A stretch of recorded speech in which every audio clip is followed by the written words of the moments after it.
ईसाइयों का मैटर था हद से बढ़ना, गुलूव करना। गुलूव करना किसे कहते हैं कि भाई जिसकी जितनी शान है उससे उसको बढ़ा देना।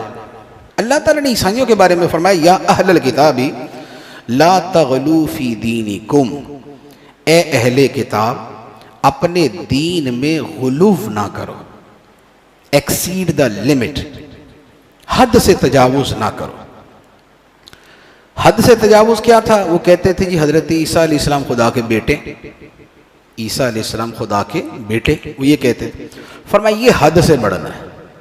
हमारा अकीदा क्या है कि हमारे नबी सल्लल्लाहु अलैहि वसल्लम कायनात में सबसे अफजल है, कायनात में सबसे अफजल, ना आप जैसा हुआ ना होगा। हम सरकार अलैहिस्सलातु वस्सलाम की इतनी शान मानने के बाद भी कहते हैं अशहदु अन्ना मुहम्मदन अब्दुहु व रसूलुहु, मैं गवाही देता हूँ कि मोहम्मद सल्लल्लाहु अलैहि वसल्लम अल्लाह के बंदे हैं और उसके रसूल हैं, खुदा नहीं।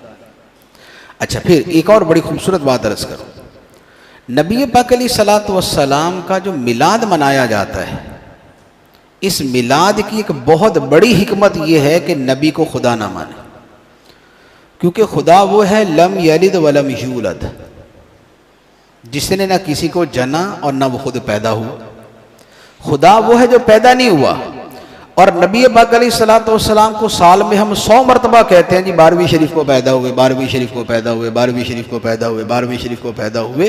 तो ये जो 12वीं का इतना ऐलान करना है, ये उसी शिर्क का रद्द है, तौहीद का इस्बात है।